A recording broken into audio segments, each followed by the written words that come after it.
नमस्कार विद्यार्थी मित्रांनो, आज आपण या ठिकाणी क्वेश्चन नंबर 5 दुसऱ्या प्रकरणामधलं क्वेश्चन नंबर 5 भारतीय कला केंद्र सोलापूर चं उदाहरण आपण बघणार आहोत.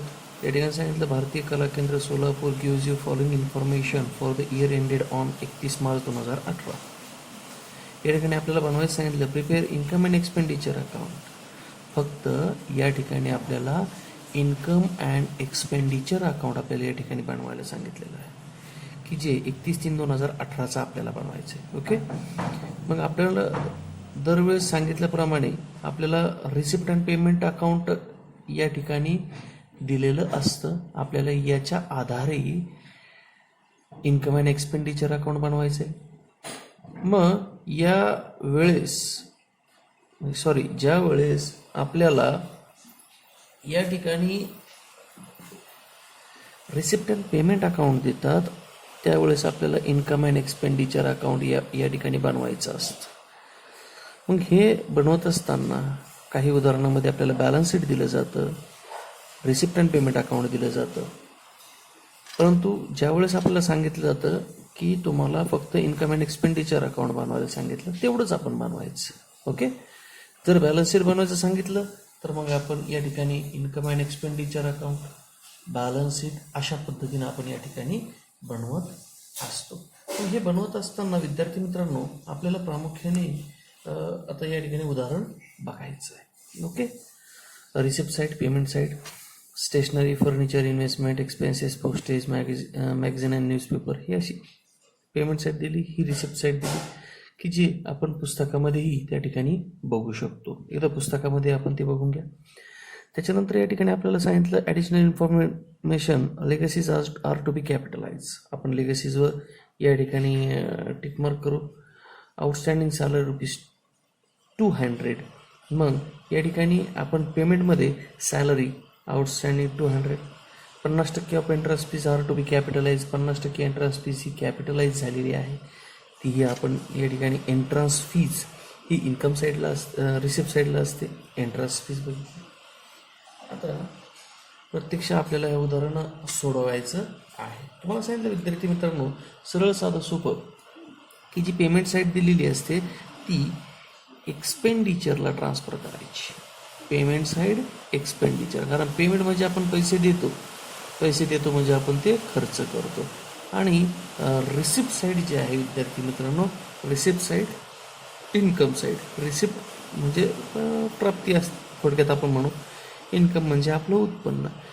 Receipt, income, payment, expenditure, cross combination. Okay, मग अगोदर आपण या ठिकाणी पेमेंट साईड बघणार आहोत.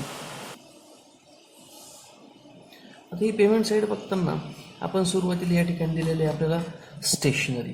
विद्यार्थी मित्रांनो आपण सुरुवातीला स्टेशनरी घेताना कुठं घेणार? हे पेमेंट साईड आहे, म्हणजे पेमेंट ट्रान्सफर करताना आपण एक्सपेंडिचरला. मग या ठिकाणी म्हणणार टू स्टेशनरी.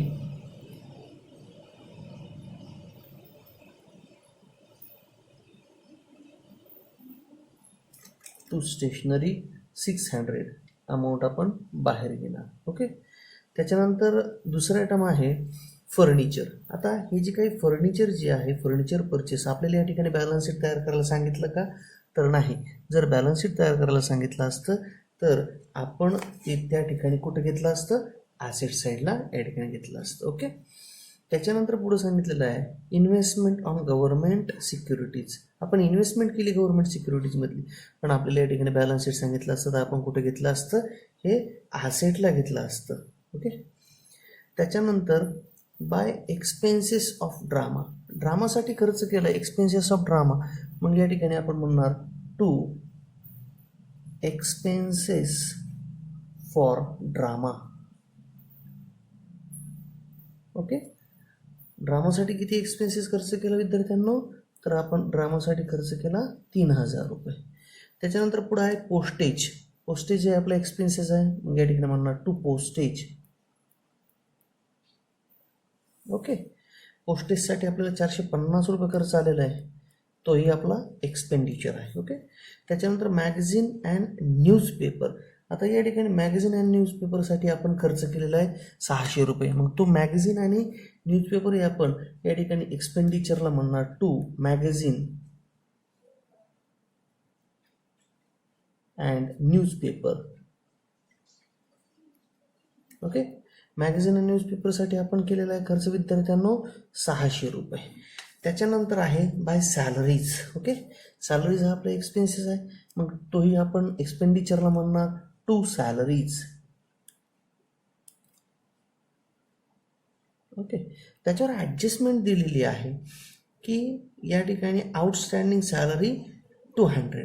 मग सॅलरीची रक्कम आपण आतमध्ये घेणार आहोत 4400 रुपये. अजून एक महत्त्वाचं विद्यार्थी मित्रांनो की सॅलरी आपण या ठिकाणी आपला खर्च आहे, मग सॅलरी आपण कुठे घेत असतो, नेहमी खर्चाच्या बाजूला घेत असतो, म्हणजे एक्सपेंडिचरला त्या ठिकाणी घेत असतो.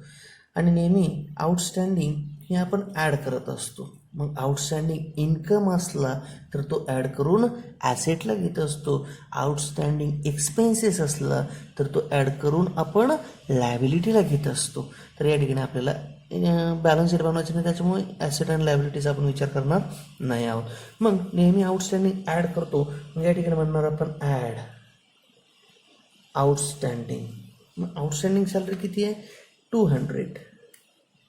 ओके, मग 200 आउटस्टँडिंग आहे 4400 आणि या ठिकाणी 200 4600 रुपये होतात. या ठिकाणी आपण म्हणणार 4600 रुपये. ओके, त्याच्यानंतर बॅलन्स कार्ड देऊन आपण या ठिकाणी विचार करणार नाही आहोत, कारण हे आपण जर घेतलं असतं तर आपण ॲसेटला या ठिकाणी ट्रान्सफर केलं असतं. ओके, पण आपण या ठिकाणी बॅलन्स शीट बनवणार नाही आहोत. ओके, त्याच्यानंतर आता विद्यार्थ्यांनो आपल्याला ही पेमेंट साईट पूर्णपणे झालेली आहे. आता आपल्याला जायचं आहे रिसिप्ट साईटकडे. ओके, सरळ साधं सोपं रिसिप्ट साईट आपण इन्कमला ट्रान्सफर करणार आहोत. या ठिकाणी बॅलन्सचा विचार करणार नाही आहोत, कारण या ठिकाणी आपल्याला बॅलन्स शीट बनवायचं नाही आहे किंवा ब्रॉड डाऊन कॅरी डाऊनचं आपण ते पुढच्या उदाहरणामध्ये बघणार आहोत. सरळ साधं सोपं आपण पोस्टिंग आज बघतोय. पहिलं आहे टू लॉकर रेंट. आपल्याला रेंट मिळालं, लॉकरचं रेंट आपल्याला मिळालं, हे आपली रिसिप्टला आलेलं आहे, म्हणजे तो आपला इन्कम आहे. मग या ठिकाणी बाहेर आपण डायरेक्टली म्हणणार लॉकर रेंट. किती मिळालं लॉकर रेंट विद्यार्थ्यांनो 400 रुपये. मग या ठिकाणी त्याच्यावर ॲडजस्टमेंट नाही, आपण डायरेक्टली बाहेर 400 रुपये गेलं. त्यानंतर आहे एंट्रान्स फीज. मग या ठिकाणी आपण म्हणणार by entrance fees. Okay, entrance fees किती आहे 2900. या ठिकाणी आपण म्हणणार आहोत 2900, कारण या ठिकाणी याच्यावर ॲडजस्टमेंट आहे. काय आहे ते आपण वाचूया. 50% of entrance fees are to be capitalise. आता या ठिकाणी काय झालं विद्यार्थ्यांनो की 50% जी एंट्रन्स फीज आहे ती कॅपिटलाइज झालेली आहे.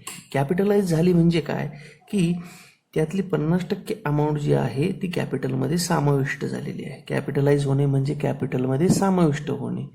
मग 50% फी समाविष्ट झाली कॅपिटलमध्ये, मग या ठिकाणी आपण काय करणार आहोत, त्याच्यातली 50% फी वजा करणार आहोत आणि ती कॅपिटलमध्ये ॲड करणार आहोत. परंतु या ठिकाणी आपल्याला बॅलन्स शीट बनवायचं नाही आहे, म्हणजे आपण ती जी रक्कम आहे वजा केलेली ती आपण बॅलन्स शीटला टाकली असती, लायबिलिटीला कॅपिटलमध्ये ॲड केली असती, परंतु आपल्याला बॅलन्स शीट बनवायचं नाही आहे.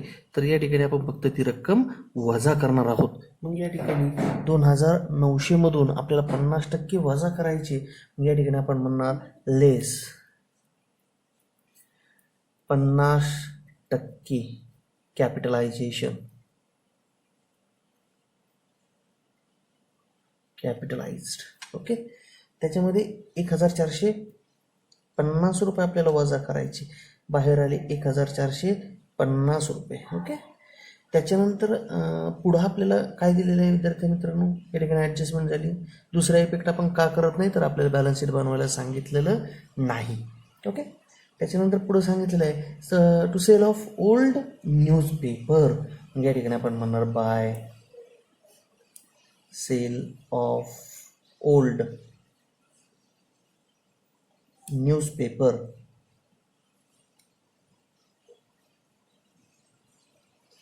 म्हणजे जुने वर्तमानपत्र विकून आपल्याला या ठिकाणी पैसे मिळाले आहे 250 रुपये. बाहेर आपण 250 रुपये घेणार आहोत. त्याच्यानंतर रिसिप्ट फ्रॉम ड्रामाचे आपल्याला ड्रामाचा इन्कम मिळालेला आहे 9,000 रुपये. मग या ठिकाणी म्हणणार बाय रिसिप्ट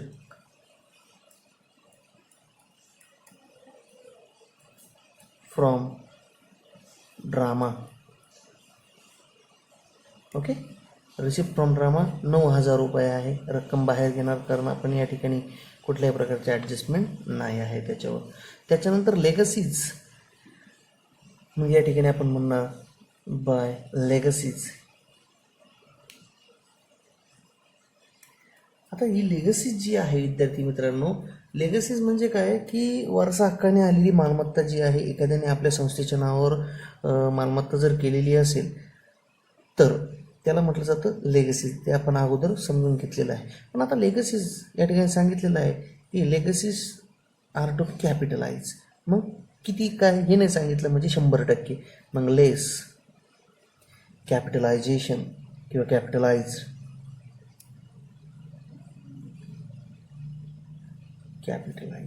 मग लेगसीजची रक्कम या ठिकाणी आपल्याला किती दिलेली आहे 12,000 रुपये.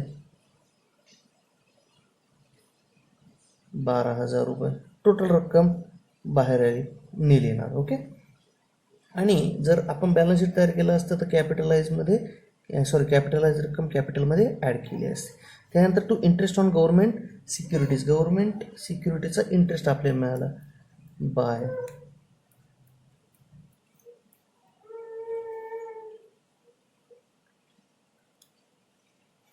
Government securities. किती आहे 400 रुपये. ओके, मग या ठिकाणी गव्हर्नमेंट सिक्युरिटीज आपण घेतलेली आहे. त्यानंतर विद्यार्थ्यांनो पुढे दिलेलं आहे मिसलेनियस रिसिप्ट. ही आपला इन्कम आहे. मग आपण या ठिकाणी म्हणणार बाय मिसलेनियस रिसिप्ट 400 रुपये. ओके, मग या ठिकाणी अशा प्रकारे आपण पेमेंट एक्सपेंडिचरला ट्रान्सफर केलं, रिसिप्ट इन्कमला ट्रान्सफर केलं, त्याच्यावरच्या ॲडजस्टमेंट सोडवल्या. आता या ठिकाणी आपल्याला टोटल या ठिकाणी करायची आहे. क्रेडिट साईडची टोटल ती 11,900. ओके, तीच आपण या ठिकाणी मांडली 11,900. त्याच्यानंतर 11,900मधून ही वरची अमाऊंट मोठ्या रकमेमधून लहान रक्कम वजा जाता जी रक्कम शिल्लक राहते ती 2,650 रुपये. त्याला आपण नाव काय द्यायचं surplus.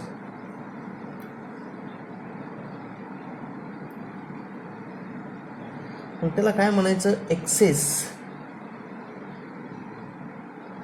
Of income over expenditure. Surplus excess of income over expenditure 2,650. अशा प्रकारे हे आपल्याला उदाहरण बघता येईल. पुढचं उदाहरण आपण पुढच्या व्हिडिओमध्ये बघणार आहोत. धन्यवाद.